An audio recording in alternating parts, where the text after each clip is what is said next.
It's the Wake Up Call with Ed and Paul, the podcast about stories in business and in life, with your hosts Ed Fox and Paul Odendahl.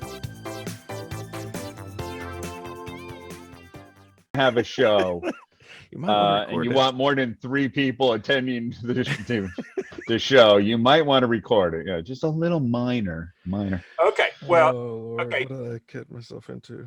You have no idea. You have no idea. Hey, viewers and listeners, welcome to the Wake Up Call with Ed and Paul. And we were just talking about stories about me eating Vegemite and how Vegemite has a magical spell on it that only Australians, it only tastes good to Australians. It tastes like crap to everybody else. So Not true. That's not true. That's a myth. That's a myth. Well, Mac, isn't the Vegemite stuff really good? I don't know. I've never had it. I just heard. So how did you say before you didn't think? Wait a minute, folks. Wait a minute. Off camera.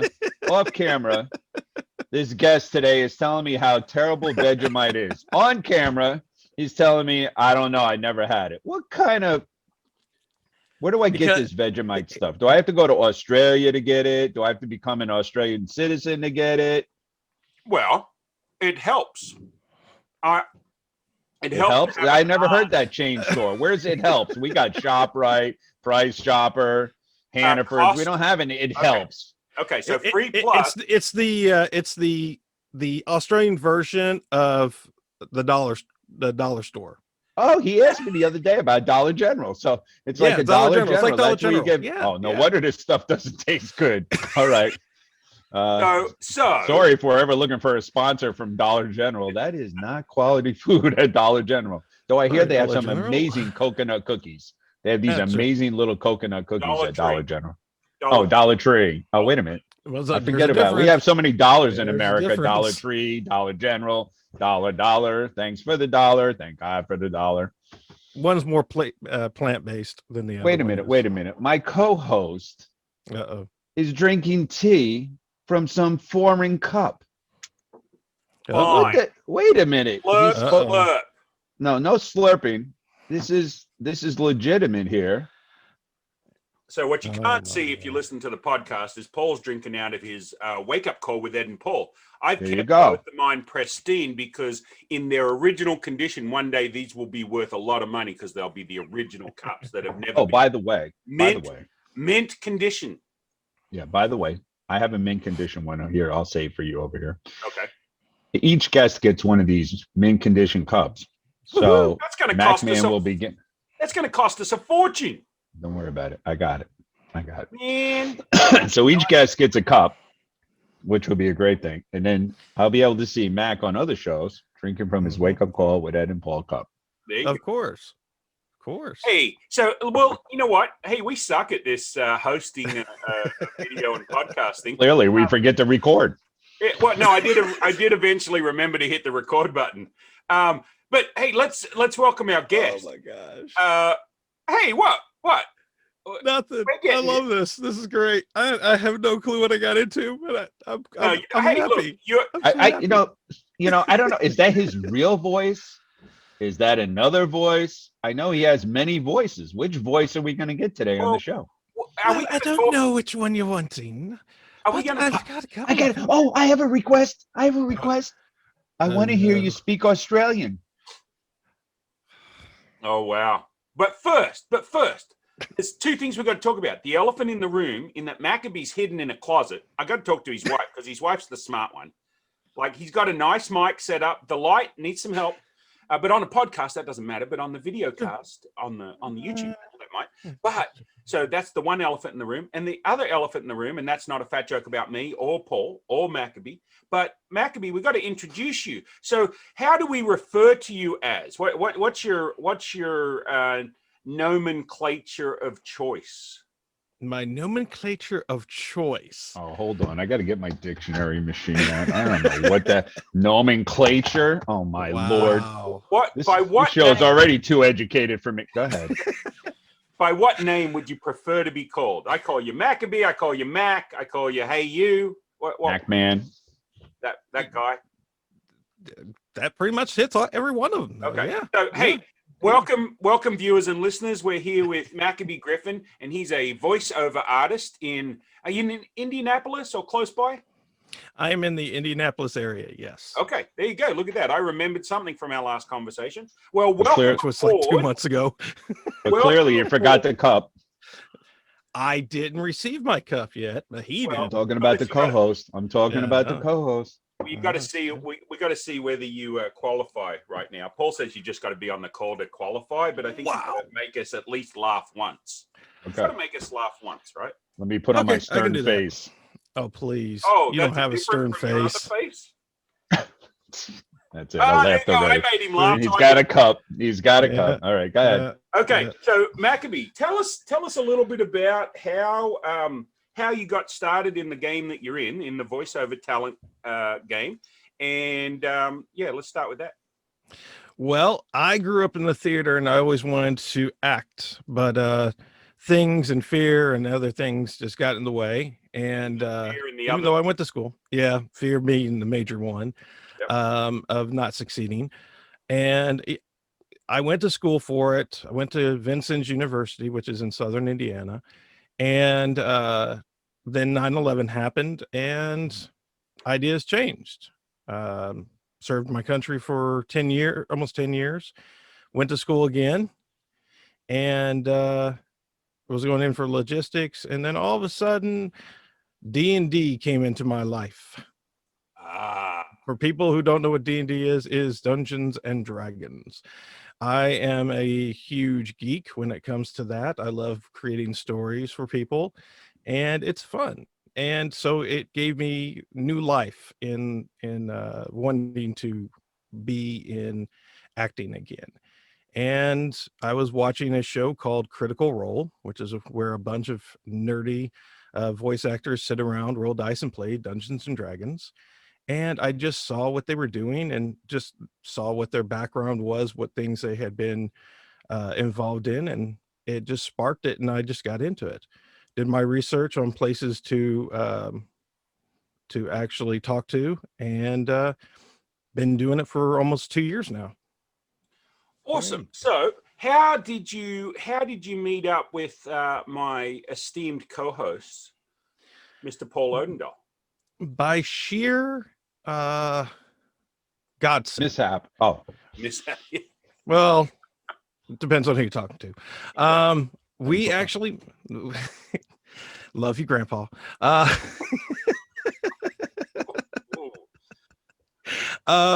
Inside joke, ladies and gentlemen.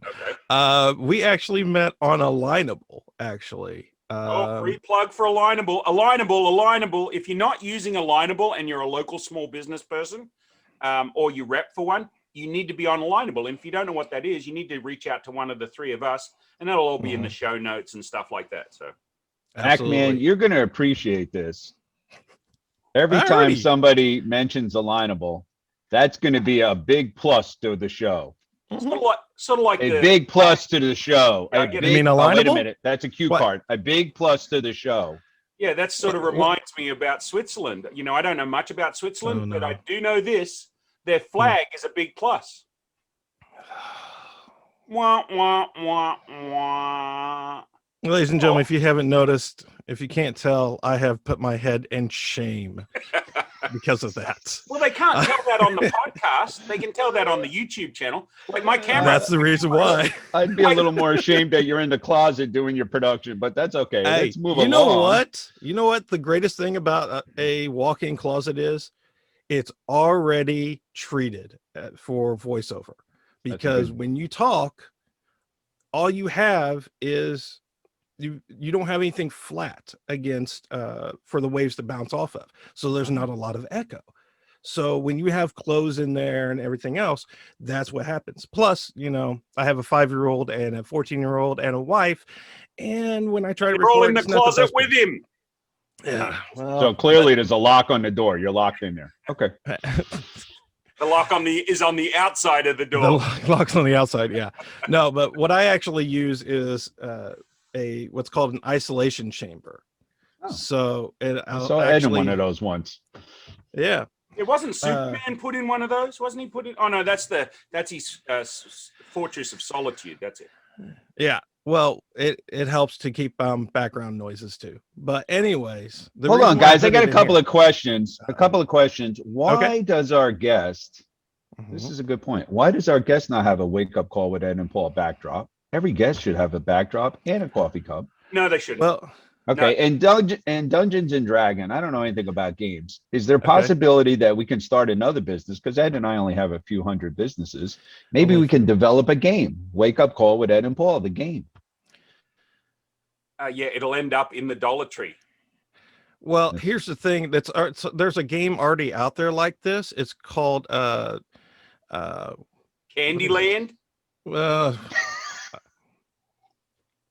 I was going to be nice, but close enough. I was going to say Chutes and Ladders. I thought it was called Trouble, but anyway, let's get back to the show. I thought it was called Trouble. Okay. Let's hear. I want to hear the voices. I want to hear the voices. We'll get to that. It takes some build up. But come on, Dad. I want to hear the voices. Hey, so Maccabee. So tell us. So first off, I want to know what branch of the service. Army. I was with the. What's their? They don't say. What do they say? Do they have the Marines? The Marines. A tagline. A tagline. Well, our tagline is "Hooah." That's pretty much it. We really don't. Our tagline is we're one of the oldest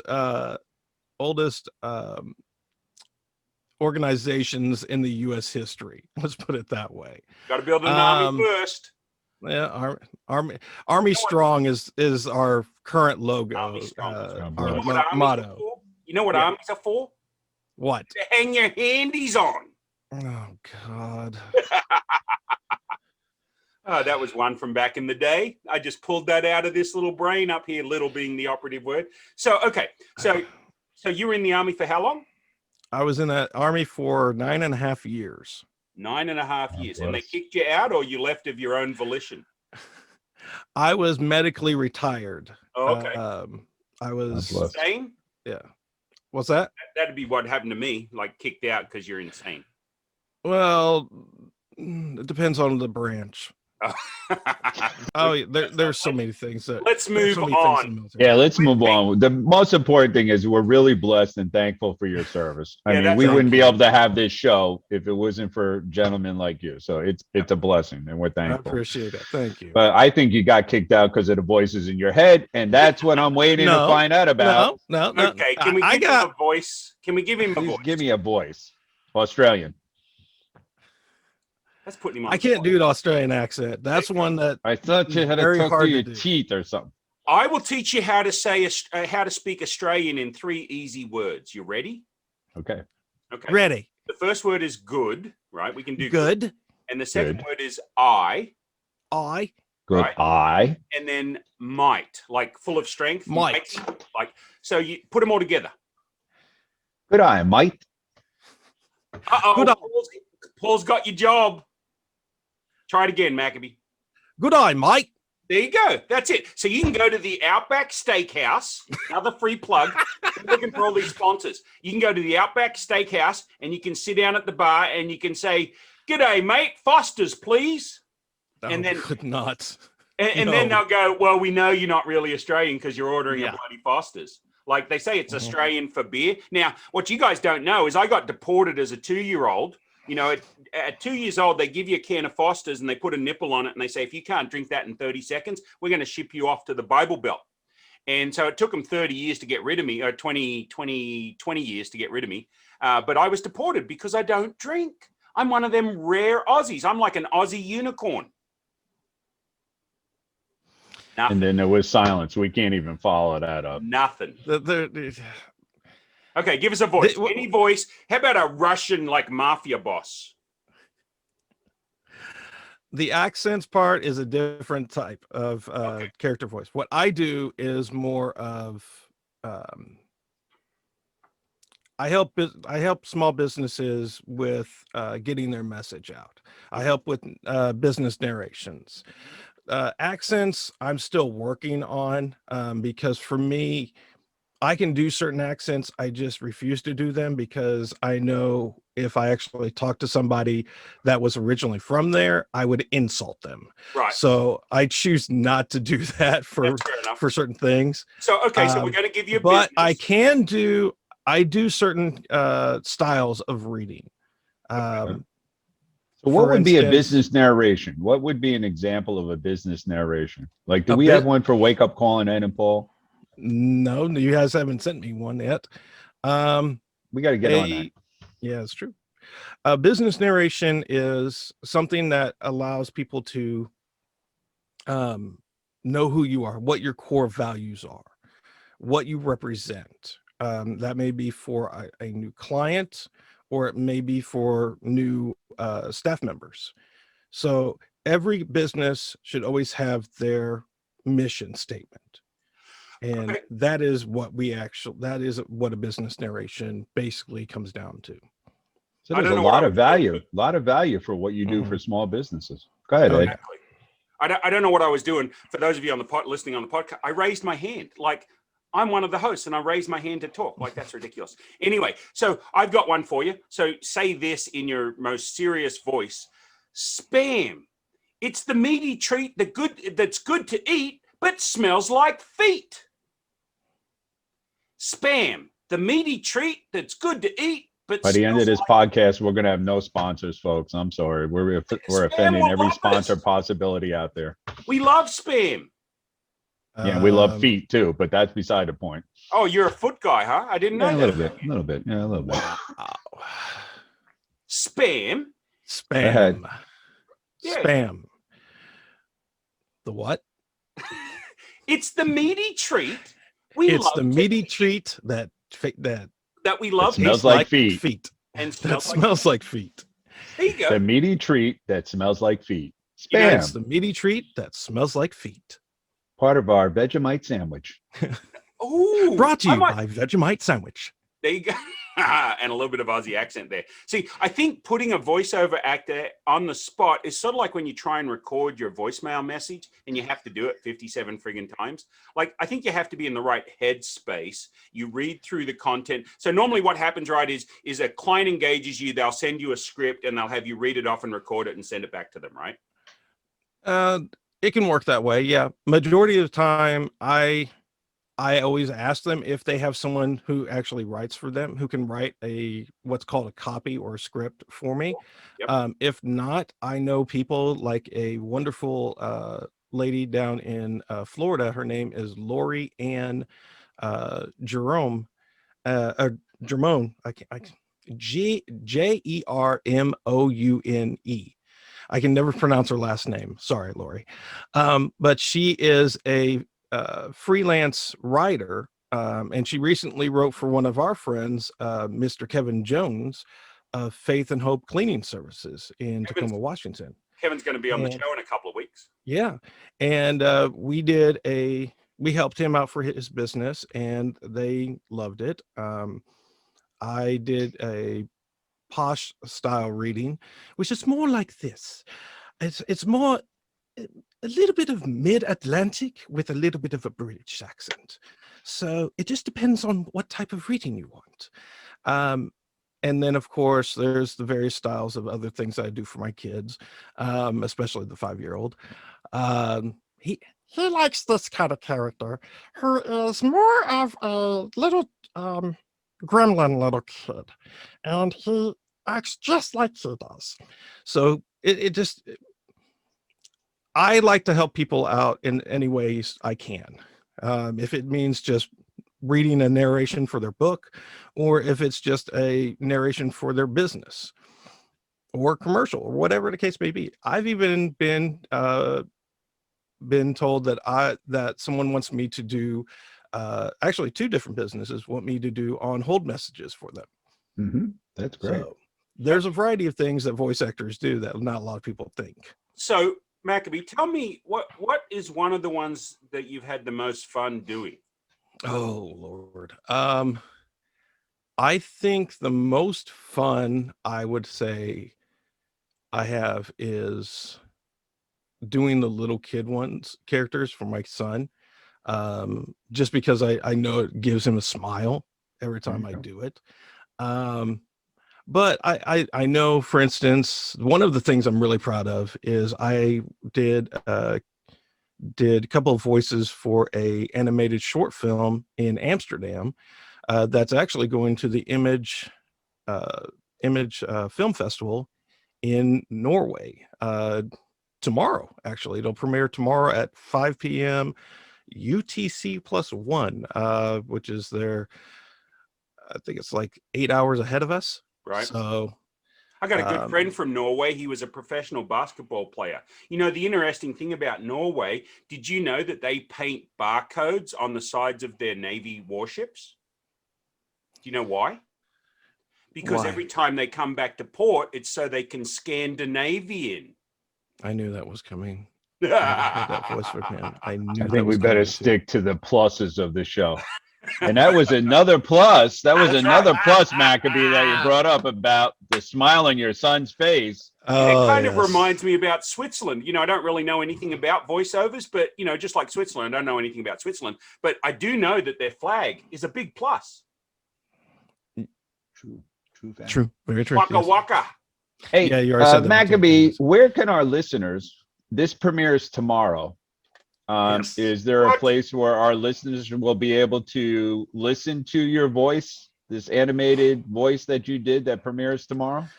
They can actually get a ticket at the Image Festival and or go on to moves.en .in. That is for Moves Animation Studio located in Amsterdam.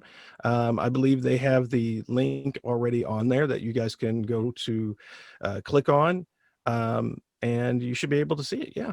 Well, cool. Hey, and for those of you driving, you don't have to pull over and write that down. Maccabee's going to send all that to me in an email. And evidently, I'm staying up till 4 o'clock in the morning to edit this thing so it can go out tomorrow, thanks to Mr. Paul Odendahl. Like, it normally takes me a week to get around to editing it. But I'll get it out tomorrow for you, which will be yesterday when you listen to this. Or, you know, you could listen to it from a year from now. Anyway, so, and our next guest, she's early. So we're going to let her She's trying to come in early, but there's a beautiful picture over there, even though she's coming into the call early. Hey, so welcome. No Susan. whistling, no whistling. Around. You can join in, but we'll get to you here in a second. So Maccabee, tell us about, what do you think is one of the biggest failures or mistakes that you made that you were able to turn around and recover from? Do you have something like that sort of sticks out in your mind? Is there one that like just sort of sprung into your head as soon as I said that? Outside of being on this show. Well, that's a lot of them. For me, I think the biggest thing I've been able to actually do is actually become a voice actor and actually start it after, you know, at the age of 38, you know, and not having to worry about, where I'm at in my life right now, or am I going to succeed anymore? It's like, no, I'm doing this and I love doing it. It's a passion of mine. And I think that's the biggest thing I've overcome. It doesn't even matter if it's a small business. It doesn't matter if it's a big business, an animated series, a TV series. It doesn't matter. As long as I'm doing it, I'm happy. Cool. Well, that's exciting. And we're so glad you're on the show. And Maccabee, if somebody wants to get a hold of you and if they wanted to take advantage of your talents, what's the best way for them to contact you? Well, there's two good ways of doing it. One, they can actually text the word voice to 812-220-3660. And that will actually bring a link up on their phone that will give them a digital brochure with all of my contact information. I actually got that through a company called Text for Menu, and it works wonders, not only for myself, but also for them. But you guys can also go to my website, Mack Griffin VO, MackGriffinVO.com. And you can see some of my services on there. And here's some of the demos that I've done. Cool. Well, hey, Mac man, hold on there, Australian man. Mac man. Yes, sir. We never have enough time for our guests on this show. So it's been really, really a blessing to have you on the show. I love the fact that you do these voices for your 5-year-old son. So for your 4-year-old friend here, I know we're not supposed to put you on the spot, but is it possible to come up with a voice for Ed or Paul? Do you have like a voice? Do you have a voiceover for our voice? Do you have a voice? Do you I have want the 5-year-old. So Paul, why don't you lip read or lip sync Twinkle Twinkle Little Star, and Matt can do it in his 5-year-old kid's troll voice or whatever that is, and then we'll have that on our YouTube channel. You know, it's gonna be a bit of trouble syncing it up. But anyway, try. All right, stop stuttering. Let's go. Twinkle, twinkle, little star, how I wonder what you are, up above the other world. He reads nursery rhymes the way I used to read them to my kids. Very good. And now let's hear the Australian version of it, please. Twinkle, twinkle, little star, how I wonder what you are. There you go. Hey, guys. Another plus to the show. Another plus. It reminds you. No, I can't do it a third time. Like 2 times per show is enough. Another plus. Okay. It reminds me of the flag from Switzerland. I don't know anything about Switzerland, but its flag's a big plus. They're going to be so tired of that joke after they listen to about 50 episodes. I'm just tired after the first one. Well, thanks, Mac, for coming on and embarrassing us. Appreciate your service. You guys do that enough for yourselves. Paul's got to go to work at FedEx here in a minute. I must deliver another package. I see all these product placement, and even Mac had a commercial for the texting program. Like, Mac, can you send us an email with all that information, and we'll chuck it in on the Facebook page, the YouTube page, and on the anchor.fm where we host our podcast. Absolutely. Thanks, I have plenty of it to work with for you. Yeah, there you go. We appreciate it. Hey, have a great day. You too. Thank you. Mac, have a great day. Thanks for being on the show. Okay, get out. Susan is next. Well, that's it for this edition of the Wake Up Call with Ed and Paul. Thanks for listening. As always, we appreciate it. And if you'd like to subscribe, you can do that on your favorite podcast platform or YouTube. Thanks a lot and have a great day.